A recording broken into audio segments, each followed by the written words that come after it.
तो राघवेंद्र सरकार ने उसको उठा लिया और बड़े प्रेम से कहा, बताओ तुम ये क्या कर रही हो गिलहरी?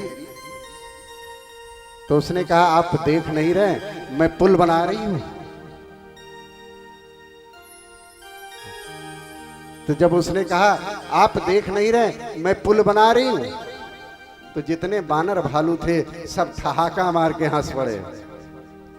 वाह, कितने बड़ी राजगीर आई है। इनके दो कण बालू के डालने से ये पुल बनेगा समुद्र पर। क्या बात है। जब बानर भालू हंसे तो उस गिलहरी ने जानते क्या जवाब दिया? हम भले ही आपके जितना महान कार्य ना कर पा रहे हो, लेकिन जब भी युग युगांतर में इस राम सेतु के निर्माण की बात होगी ना, उस समय मेरा नाम लिखा जाएगा और ये कहा जाएगा कि एक छोटी सी गिलहरी ने भी राम सेतु निर्माण में अपना सहयोग किया है।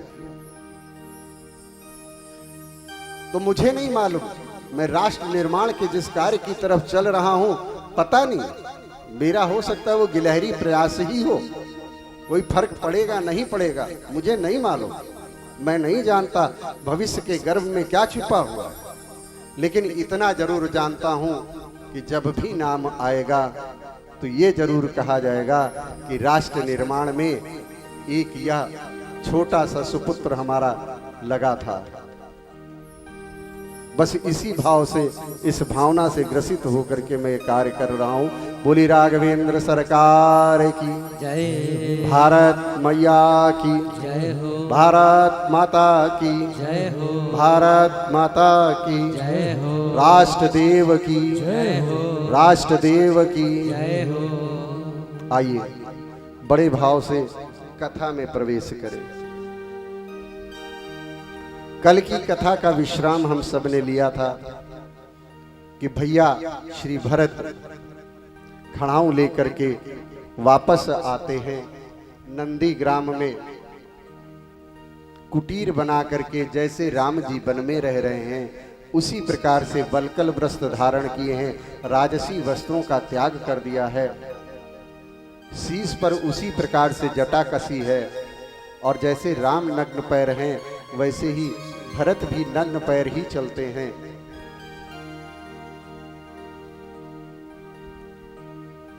और सिंहासन पर भगवान राम की चरण पादुका को रखा है, दाहिने पैर की चरण पादुका को राम मानते हैं और बाएं चरण की पादुका को जानकी मैया मानकर नित्य प्रति पूजा करते हैं, और नित्य प्रति पूजा करके आज्ञा मांगते हैं, और आज्ञा मांग करके सारे राजकाज को संपादित करते हैं। विषय आया कि वो चरण पादुका क्या बोलती थी जो उनसे आज्ञा मांगते थे? हाँ, बोलती थी। अगर हम ये मानते हैं कि ईश्वर का वास संसार के जड़ चेतन सभी वस्तुओं में है, अगर हमारा मानना ये है तो उन पादुका में राम और जानकी का वास नहीं हो सकता क्या? तो उसमें भाव रूप में राम जानकी को देखते हैं और उनको उनकी समस्या का समाधान मिल रहा है, नित्य प्रति इस प्रकार से कार्य हो रहा है। इधर राघवेंद्र सरकार ने चित्रकूट छोड़ने का फैसला लिया और कहा कि चित्रकूट में अब सारे अयोध्यावासी जान गए हैं, निषाद इत्यादि जान गए हैं,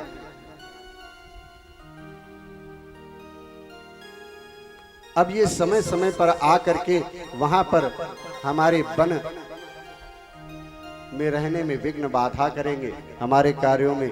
तो रघुनंदन वहां से और आगे बढ़ गए दंडका अरण्य की तरफ। दंडका अरण्य में पंचवटी एक स्थान है, उस पंचवटी में भगवान ने और लक्ष्मण जी ने स्वयं अपने हाथ से सुंदर सी एक झोपड़ी बनाई हुई है। उस झोपड़ी के सामने एक शिला पड़ी है, स्फटिक की शिला, जिसका हम ये माला पहने हैं, इस चीज की शिला है, स्फटिक की शिला, श्वेत वर्ण की शिला है। उस पर राम जी श्याम वर्णी और गौर वर्णी जानकी जी विराजमान हैं। समक्ष में नीचे पर श्री लक्ष्मण जी महाराज विराजमान हैं।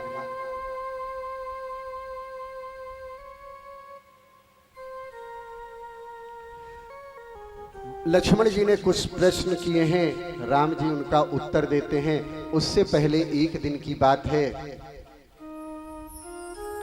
कि इंद्र का पुत्र जयंत ने सुना कि इस वन प्रदेश में राम आए हैं, और लोग कहते हैं कि ये राम पार ब्रह्म है।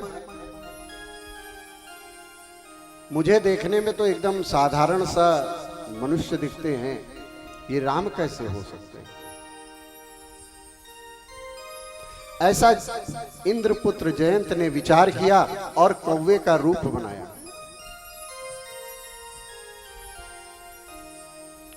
कौवे का रूप बना करके जयंत ने भगवान की परीक्षा लेने का प्रयास किया। और कब किया कि एक बार भगवान ने एक बार सुनी, एक बार चुनी, कुसुम सुहाए नीचे कर भूषण, राम बनाए। एक बार चुनी कुसुम सुहाए निज कर भूषण, राम बनाए। सीता पहिरा हे प्रभु सादर, बैठे पटित शिला पर सुंदर। सीता चरण चोच हति भागा, मूड़ मर्द मति कारण कागा। जयंत ने देखा कि जिस समय राम जी जानकी जी के साथ विलासा स्थिति में हैं, भगवान राम ने आज सुंदर सुंदर पुष्प लिए हैं और अपनी प्रियसी जानकी जी को सुंदर से आभूषण गूंथ करके, सुंदर सी माला, सुंदर से बाजूबंद, सुंदर से फूलों के ही कड़े और शीश के लिए बनाया हुआ है, बना करके जानकी मैया को पहना रहे हैं। उसी समय उस जयंत ने कौवे का भेष बना करके मैया जानकी के चरण में चोंच का प्रहार किया है, और चोंच का प्रहार करते ही मैया जानकी की वेदना के कारण मुंह से हल्की सी कराह निकली। भगवान की दृष्टि पड़ी कि जानकी को इस कौवे ने चोंच मारी है और उनके चरणों से रक्त की एक छोटी सी बिंदु निकल आए हैं। वो बिंदु अगर धरा पर गिरते तो धरा तुरंत फूट जाती। बस केवल हल्का सा बिंदु, बाहर रुधिर रघुनायक जाना, हल्का सा रक्त बिंदु आया है कि भगवान ने वहीं पे पड़े हुए एक तिनकों को उठाया और उठा करके संधान कर दिया है। आज वो घास का एक छोटा सा तिनका जयंत के लिए ब्रह्मास्त्र का काम करके चल दिया। गोस्वामी तुलसीदास जी कहते हैं कि प्रेरित मंत्र ब्रह्म सर धावा, चला भाजीबा यस भय पावा। वो भाग खड़ा हुआ, जब देखा पीछे वो ब्रह्मास्त्र की तरह वो तिनका दौड़ रहा है, तो उसको दिख रहा है कि जैसे ब्रह्मास्त्र हमारे पीछे चला आ रहा है। दौड़ते हुए भागते हुए ब्रह्मा जी के पास गया। ब्रह्मा जी से कहा, पितामह मेरी रक्षा करिए। पितामह ने कहा, किससे रक्षा करे? कहा, ये ब्रह्मास्त्र आ रहा है। कहा, ये ब्रह्मास्त्र तुम्हारे पीछे क्यों पड़ा हुआ है जयंत? उन्होंने कहा, क्या करूं, मैंने राम की परीक्षा ली थी। राम की परीक्षा ली थी तो ब्रह्मास्त्र तुम्हारे लिए राम ने ब्रह्मास्त्र का संधान किया। अरे राम तो वो है कि बड़े बड़े शोरमा के लिए भी ब्रह्मास्त्र ना उठाएं, तो तुम्हारे लिए ब्रह्मास्त्र का प्रयोग? का ब्रह्मास्त्र नहीं, एक तिनके को चलाया है लेकिन वो ब्रह्मास्त्र बन गया है। पितामह मेरी रक्षा करिए। पितामह ब्रह्मा ने कहा ये मेरे बस की बात नहीं है जयंत। भागा भागा शिव के पास गया और शिव ने कहा कि देख जयंत, शिव द्रोही, राम का द्रोही तो मुझे वैसे भी स्वभाव से ही पसंद नहीं है। अगर तू इस समय शरणागत की स्थिति से ना आया होता तो तेरा वध राम बाद में करते, मैं पहले कर देता। जयंत वहां से भी भागते हुए अंत में अपने पिता इंद्र के पास गया और इंद्र से कहा कि पिताजी मेरी रक्षा करिए। इंद्र ने कहा कि किससे रक्षा करें और क्यों करें? उसने कहा मैंने राम की परीक्षा ली थी और जानकी के चरण में चोंच मार दी है।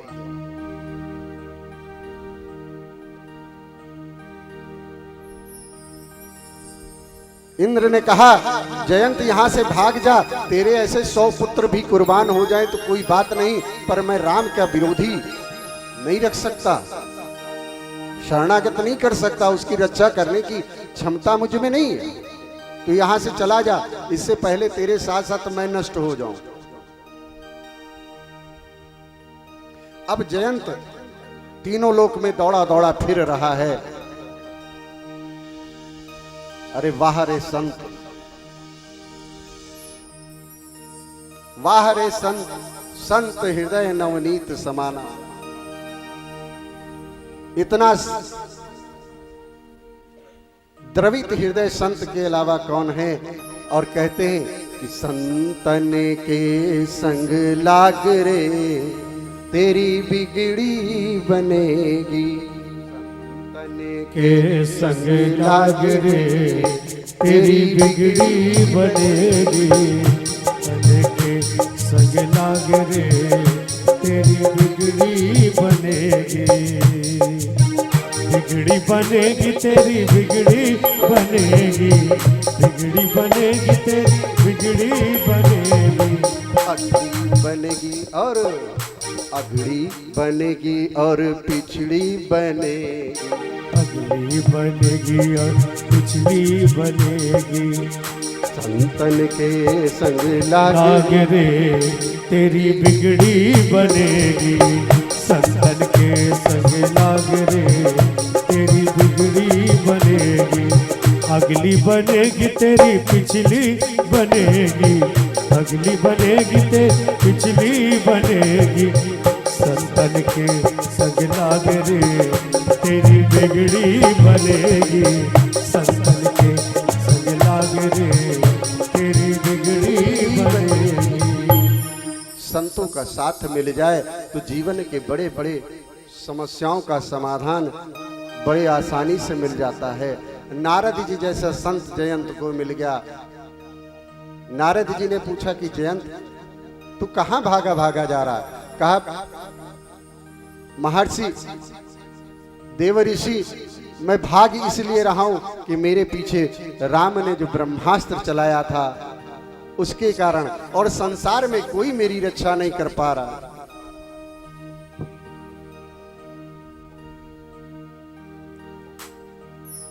नारद जी को दया आ गई और नारद जी ने कहा हे जयंत तू जानता है राम से तेरी रक्षा सिर्फ राम ही कर सकते हैं और कोई नहीं कर सकता, इसलिए तू जहां से चला है जा करके उन्हीं राम की शरण में जा और उनसे प्रार्थना कर।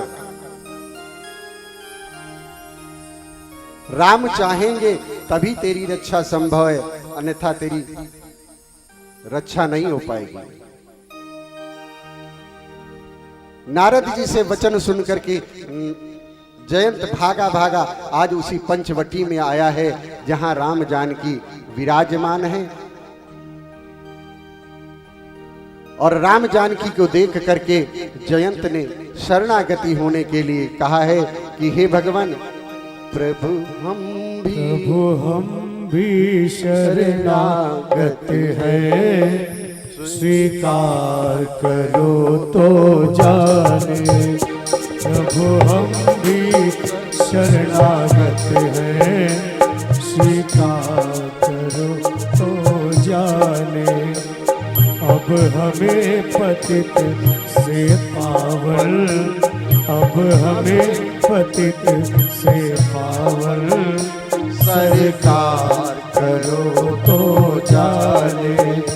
प्रभु हम भी शरणागत हैं, स्वीकार करो तो जाने। और आप सभी भाव के साथ उस परमात्मा से यही प्रार्थना करें कि भगवान मैं आपकी शरण में हूँ, मेरी रक्षा करिए। क्यों? क्योंकि भगवान का कहना है कि जो सभी आवा शरणाई, रखियो ताहि प्राण की नाही। आइए भाव के साथ। प्रेमी जन तुमको पाते, तुम भक्ति भाव वशियाते। प्रेमी जन तुमको पाते, तुम भक्ति भाव वश आते। हम कुटिल हृदय से कलुषित, हम कुटिल हृदय से कलुषित, उपकार करो तो जाने। प्रभु हम भी शरणागत हैं, स्वीकार करो तो जाने।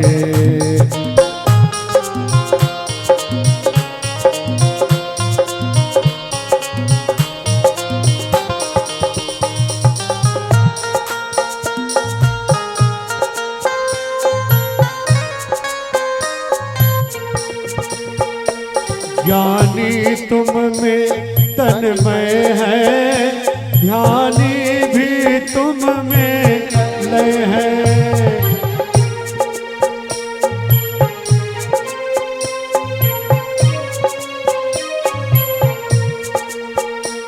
ज्ञानी तुम में तन्मय है, ध्यानी भी तुम में लय है। हम अज्ञानी चंचल चित, हम अज्ञानी चंचल चित, निस्तार करो तो जाने। प्रभु हम भी शरणागत हैं, स्वीकार करो तो जाने।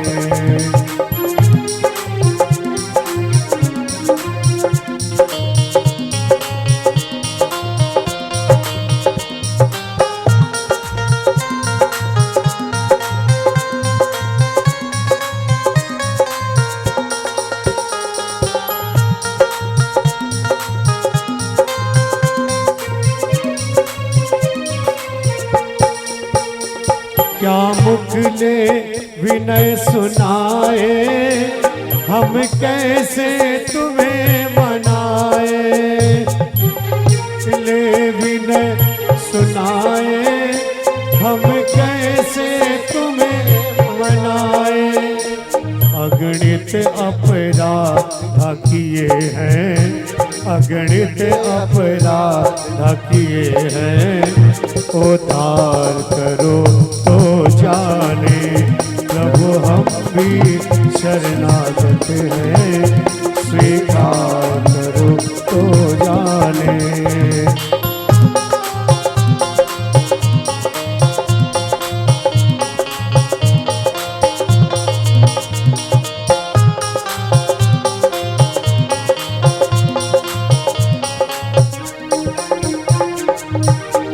जीवन नैया जर्जर है, पल पल विनाश का भय है।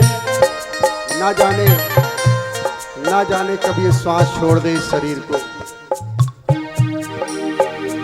जीवन नैया जर्जर है, पल पल विनाश का भय है। ऐसे ही एक पतित को, ऐसे ही एक पतित को भव पार करो तो जाने। प्रभु हम भी शरणागत हैं, स्वीकार करो तो जाने। प्रभु हम भी शरणागत हैं, स्वीकार करो तो जाने।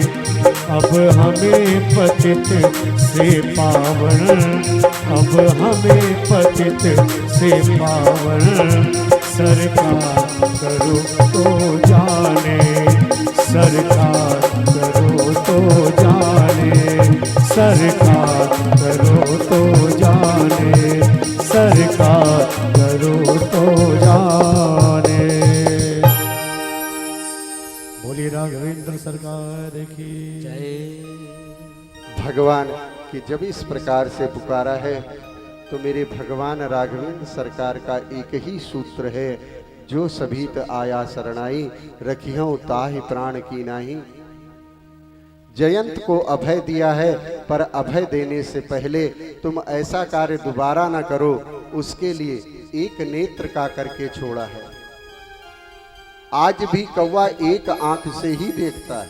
कभी भी आप गौर करें, जब इधर देखेगा तो इधर को सर घुमाएगा, और जब दूसरी तरफ देखता है तो दूसरी तरफ सर घुमाता है। एक दृष्टि एक नयन का करके छोड़ दिया, जयंत को अभय दिया, और फिर भगवान वहां से आगे बढ़ चले हैं और बढ़ करके अत्र मुनि के आश्रम में गए हैं। अत्र मुनि से मिलने के लिए अत्र मुनि ने जब देखा है तो भगवान की स्तुति की। नमामि भक्ति वत्सलम कपालशील कोमलम, भजामि ते पदाम्बुजम अकामिना स्वधामलम। प्रार्थना की है अत्र जी ने भगवान की, और उसके बाद उनको नैवेद्य अर्पित करके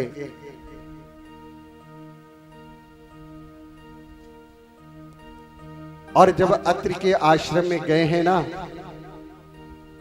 तो जाने से पहले मेरे रघुनंदन सरकार ने जानकी जी से कहा है, क्या कहा है? बहुत दिवस भय दर्शन पाए, गए मोहि आश्रम आए। बहुत से दिन हो गए, समय गुजर गया। तो मैया जानकी ने पूछा, इससे पहले आप कब आए थे? तो राम जी कह रहे हैं कि देखो जानकी, यहाँ पे जो देवी है, महर्षि अत्रि की जो धर्म पत्नी है, वो श्रेष्ठतम प्रतिव्रता स्त्री है। और एक बार हम त्रिदेव और त्रिदेवियों के हठ के कारण उनके पास कुछ धृष्टता करने पहुंच गए थे। मैया जानकी ने कहा, आप और धृष्टता? कहा हाँ, जब त्रिदेवियों ने हठ किया,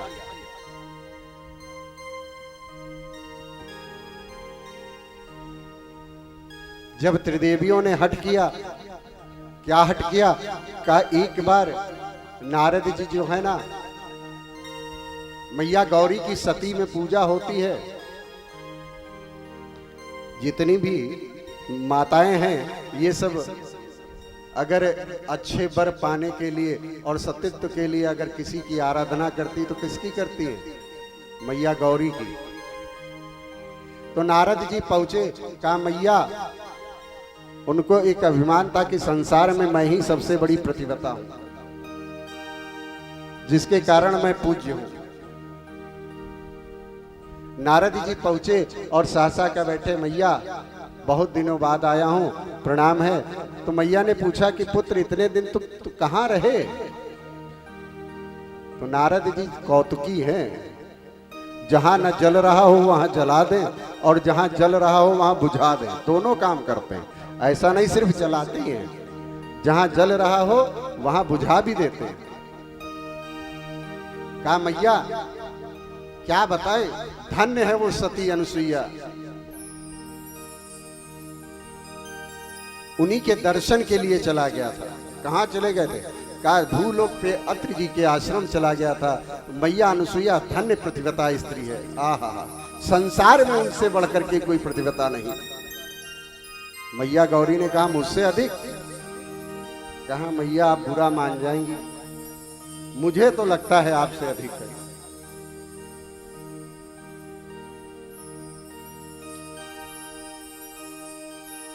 मैया गौरी ने कहा आखिर किस प्रकार से आप कह सकते हो कि मुझसे अधिक हैं? कहा मैया कह तो नहीं सकते हैं, लेकिन जब ख्याति फैली होती है तो पता लग ही जाता है। पूत के पांव पहलने में दिखते हैं। मैं गया हूं तो पूरे सब जगह यही चर्चा है कि अनुसुईया मैया से ज्यादा कोई सती नहीं है। लेकिन हम त्रिदेवी से ज्यादा सती हैं। कहा मैया फिलहाल लगता तो कुछ ऐसा ही है। इतना कह के नारद जी ने प्रणाम किया और चल दिए। तो एक सृष्टि का नियम है कि नारी न प्रीति नारी के रूपा अपन गारिया रीति अनूपा। कोई भी स्त्री अपने समक्ष दूसरी स्त्री का गुणगान, वो चाहे रूप का हो या चरित्र का हो, बर्दाश्त करना मुश्किल पड़ता है। मीटिंग हो गई त्रिदेवी की और त्रिदेवियों ने कहा, गौरा जी ने, लक्ष्मी जी ने, सरस्वती जी ने, कि चल के परीक्षा ली जाए।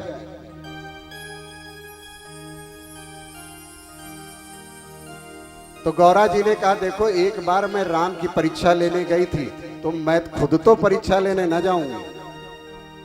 कहा तो फिर ये काम कैसे बने? कहा अपने पतिदेव है ना, तीन के तीनों लोग अपने पतियों को भेजे और वो जाके परीक्षा ले। तो कहते हैं संसार में तीन हट हैं, बाल हट, राज हट और त्रिया हट है। राजा हट कर ले, बालक हट कर ले और स्त्री हट कर ले तो पार पाना बड़ा मुश्किल है। भगवान बचाए। बोलो सियावर रामचंद्र भगवान की जय हो।